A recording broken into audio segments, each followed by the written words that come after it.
नमस्कार मित्रांनो, मी डॉक्टर संतोष बिरादार आज पुन्हा एकदा एक नवीन टॉपिक आपल्यासाठी घेऊन आलोय.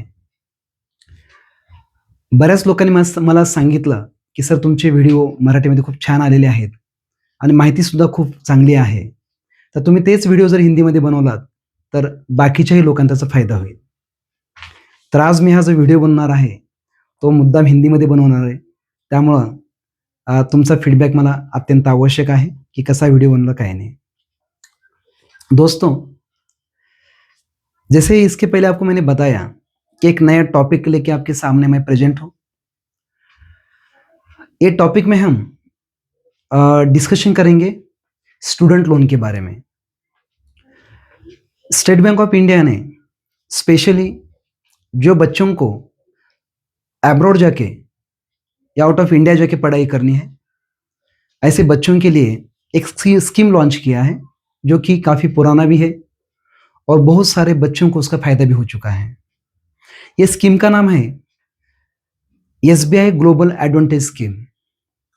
अगर हम देखेंगे, जो बच्चे को उनका ग्रेजुएशन, पोस्ट ग्रेजुएशन, उसके साथ में अगर हम देखेंगे डिप्लोमा या फिर डॉक्टर्स या मेडिकल फील्ड में अगर उनको करियर करना है, अब्रॉड जाके पढ़ाई करना है, तो ये स्कीम उनके लिए बहुत फायदेमंद है।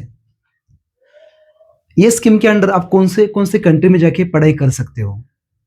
उसमें रशिया आएगा, USA, UK, Canada, Japan, Australia, New Zealand and all European countries, ये सारे कंट्री में आप जाके पढ़ाई कर सकते हो। अब ये स्कीम के अंडर आपको लोन कितने अमाउंट तक मिलता है? ये ग्लोबल एडवांटेज जो स्कीम है एसबीआई का, इसके अंडर आपको मिनिमम 20 लाख से लेके मैक्सिमम आपको 1.5 सीआर तक आपको लोन यहाँ पे मिलेगा। सेकेंड थिंग, अभी लोन मिलेगा, लेकिन उसका रेट ऑफ इंटरेस्ट क्या रहेगा? अगर हम देखेंगे आज के डेट में एसबीआई ग्लोबल एडवांटेज स्कीम के अंडर आपको जो रेट ऑफ इंटरेस्ट ऑफर कर रही है, वो अलग अलग रहेगा उसका रेट ऑफ इंटरेस्ट। अगर देखेंगे उसका रेट ऑफ इंटरेस्ट आज के डेट में तो 9.15 है, जो कि रेपो रेट से लिंक रहेगा। अगर स्टूडेंट अगर फीमेल रहेगी तो उसके लिए 0.50 कंसेशन है।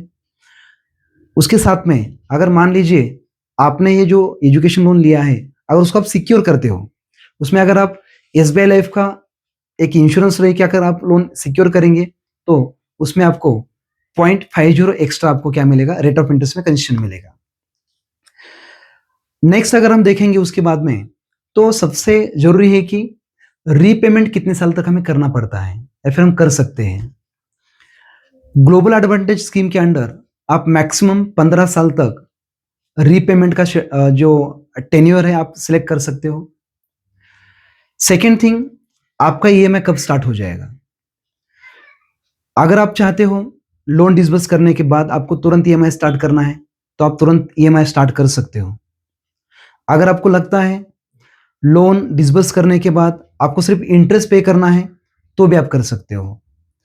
अगर आपको मान लीजिए कि आज के डेट में आपको ईएमआई भी फुल पे नहीं करना है, आपको इंटरेस्ट भी पे करना नहीं है, तो आपके स्टूडेंट का एजुकेशन कंप्लीट होने के बाद आपको और 6 मंथ्स एक्स्ट्रा वहां पे मॉरेटोरियम पीरियड मिलता है। उसके बाद आप आपका फुल ईएमआई स्टार्ट कर सकते हो। सेकेंड थिंग, और सबसे जरूरी उसमें जो बात है, कौन से टाइप के एक्सपेंसेस ये एजुकेशन लोन के स्कीम में इंक्लूड होते हैं, या फिर कौन से एक्सपेंसेस के लिए एसबीआई आपको लोन देगी। उसमें ट्यूशन फी आएगा, ट्यूशन फीस, आपका हॉस्टल फीस आएगा, उसके साथ में ट्रैवल एक्सपेंसेस।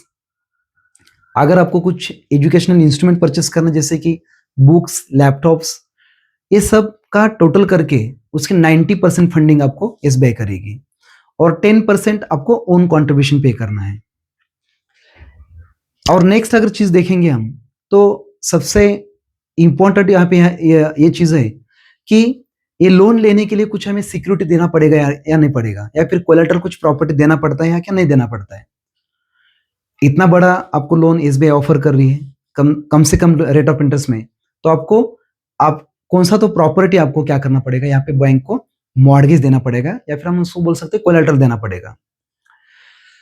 बहुत बार ऐसा होता है कि लोगों के पास प्रॉपर्टी नहीं रहता है कोलेटरल देने के लिए और उनको ऐसा लगता है कि फिर हमें लोन मिलना चाहिए, तो एसबीआई इस कंडीशन में आपको लोन नहीं देगी। लेकिन कुछ यूनिवर्सिटीज ऐसे हैं फॉरेन में, जो यूनिवर्सिटी में आपको एसबीआई 50 लाख अमाउंट तक आपको कौन सा ही प्रॉपर्टी कोलेटरल नहीं मांगती।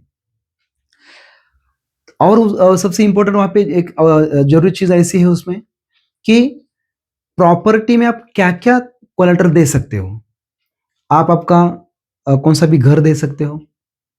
बाद में अगर आपको लगता है कि आपको बंगलो देना है, बंगलो दे सकते हो। कौन सा भी कमर्शियल प्रॉपर्टी दे सकते हो। नॉन एग्रीकल्चरल प्लॉट दे सकते हो। एफडीज, इंश्योरेंस पॉलिसीज आप एज अ कोलेटरल बोल के बैंक को दे सकते हैं। जो प्रॉपर्टी आपको बैंक को कोलेटरल देना है, वो प्रॉपर्टी प्रॉपर सैंक्शन होके उसका कंप्लीशन होना जरूरी है। जो लीगल प्रॉपर्टी रहेगा वही प्रॉपर्टी बैंक को आप कोलेटरल देके आप लोन ले सकते हो। जो इलीगल प्रॉपर्टी रहता है या फिर जो गुंटेवारी में प्रॉपर्टी रहता है, वो property bank as a collateral बोल के एक्सेप्ट नहीं करती। ये लोन सब प्रोसेस करने के लिए और एक इंपॉर्टेंट चीज है, स्टूडेंट के साथ अगर मान लीजिए जो कोएप्लिकेंट रहेंगे, वो कोएप्लिकेंट जो है ना, वो उनके माताजी या पिताजी रहेंगे। अगर मान लीजिए कि उनके माँ या पिताजी का कुछ इनकम सोर्स नहीं है या फिर जो डॉक्यूमेंट्स नहीं है, तो कौन से ब्लड रिलेशन के जो रिलेटिव्स है, उनको वहां पे आप कोएप्लिकेंट बोल के ले सकते हो। सेम रूल प्रॉपर्टी कोलेटरल देने के लिए भी है। अगर मान लीजिए आपके पास प्रॉपर्टी है लेकिन लीगली नहीं है, तो आपके ब्लड रिलेशन में जो लोग रहेंगे उनकी प्रॉपर्टी आप बैंक को एज अ कोलेटरल बोल के दे सकते हो। यही इस ग्लोबल एडवांटेज स्कीम के कुछ रूल्स हैं या फिर हम बोल सकते कुछ जानकारी है।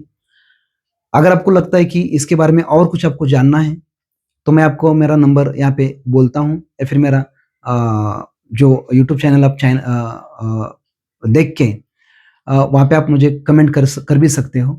तो मेरा मोबाइल नंबर है 8855833542। ये नंबर के ऊपर आप मुझे कॉल कर सकते हैं या फिर व्हाट्सएप भी कर सकते हो। मैं आपको उसमें हेल्प करूंगा। Thank you very much.